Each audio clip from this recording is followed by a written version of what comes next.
Viewers, আপনারা কি ছাদ বাগানে মাটি তৈরি করা নিয়ে চিন্তিত? কিভাবে ছাদ বাগানের জন্য মাটির সঠিক ব্যবহার করবেন বুঝতে পারছেন না? তাহলে এই ভিডিওটি আপনার জন্য। মাটি তৈরির প্রয়োজন তখনই হয়ে পড়ে যখন দেখবেন মাটি গাছের জন্য ঠিকমতো কাজ করছে না। মাটির প্রোডাক্টিভিটি বাড়ানোর জন্য মাটিতে অর্গানিক কার্বন বা জৈব কার্বন খুবই প্রয়োজন। তাই মাটিতে অর্গানিক কার্বনের পরিমাণ 0.75 এর উপরে থাকলে বুঝতে হবে মাটিটি ভালো কন্ডিশনে আছে।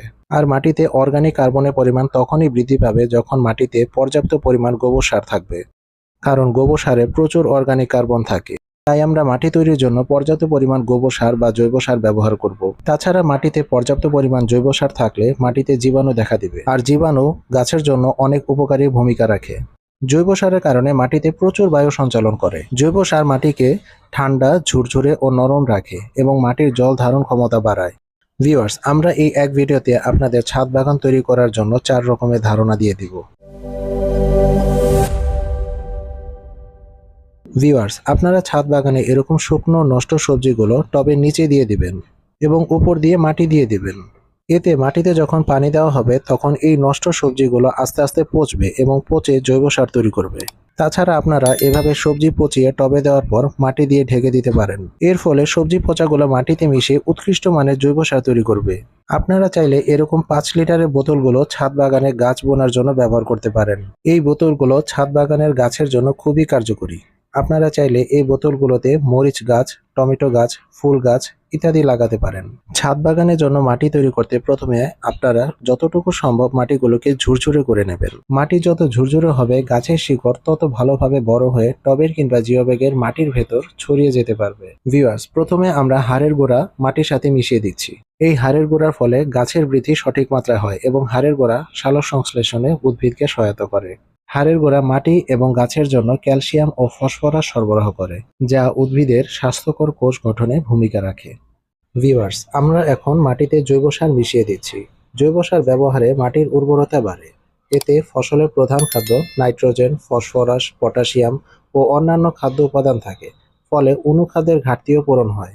জৈব সার ব্যবহারের ফলে মাটির উপকারী জীবাণুর কার্যকলাপ বেড়ে যায় এবং এদের বংশ বিস্তারেও তা সহায়ক হয়। জৈব সার গ্রীষ্মকালে মাটিতে তাপমাত্রা কমিয়ে দেয় এবং শীতকালে মাটিকে উষ্ণ রাখতে সহায়তা করে। এতে সব ঋতুতে গাছের শিকড় বৃদ্ধি পায়।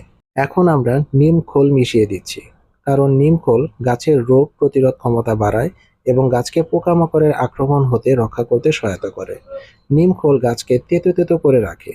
তাই আপনারা যদি ছাদ বাগানে শসা গাছ লাগাতে চান তবে মাটি তৈরি করার সময় নিমখোল ব্যবহার করবেন না, নতুবা গাছ তেতো থাকবে, ফলে শসার স্বাদও তেতো হয়ে যাবে। ছাদ বাগানে শসা চাষ নিয়ে আপনাদের কাছে একটা ভিডিও নিয়ে আসবো ইনশাল্লাহ।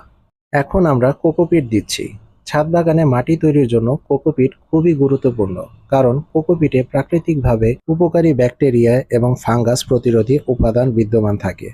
কোকোপিট হালকা এবং ঝুরঝুরে হবার কারণে এর ভিতরে খুব সহজে উদ্ভিদের জন্য খাদ্য তৈরিতে অক্সিজেন সরবরাহ হয়ে থাকে। কোকোপিটে প্রাকৃতিক মিনারেল থাকে, যা উদ্ভিদের খাদ্য তৈরি এবং উপকারী অণুজীব সক্রিয় করার জন্য বিশেষ ভূমিকা রাখে। এখন আমরা হাড়ের গুঁড়া, জৈব সার, নিমখোল ও কোকোপিট মাটির সাথে ভালোভাবে মিশিয়ে দিচ্ছি। খেয়াল রাখবেন, এরকম বড় বড় মাটি টুকরা পেলে এভাবে ভারী কোনো ইট দিয়ে মাটি টুকরোগুলোকে ভেঙে ঝুরঝুরে করে দেবেন। ব্যাস, এভাবে আপনাদের বাগানের জন্য আদর্শ মাটি তৈরি হয়ে যাবে। ভিউয়ার্স, আপনাদের এক একটি সাবস্ক্রিপশন আমাদের নতুন নতুন ভিডিও বানাতে অনেক বেশি অনুপ্রেরণা দেয়। তাই আমাদের চ্যানেলটিকে সাবস্ক্রাইব করার জন্য আপনাদের কাছে অনুরোধ রইল।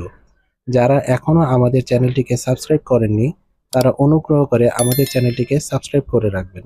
ভিউয়ার্স, এখন আমরা এক টবের পরিমাণ মাটি তৈরি করতে কোন উপাদান কি পরিমাণ লাগে তা বলে দিচ্ছি।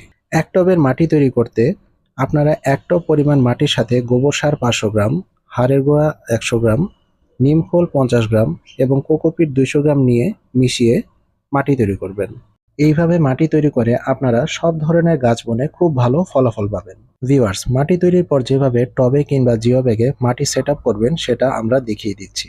আপনারা প্রথমে আমাদের দেখানো উপায়ে মাটি তৈরি করে এভাবে টব কিংবা জিও ব্যাগের অর্ধেক পর্যন্ত মাটি নেবেন। তারপর সে মাটির উপর এভাবে কোকোপিট দিয়ে দিবেন।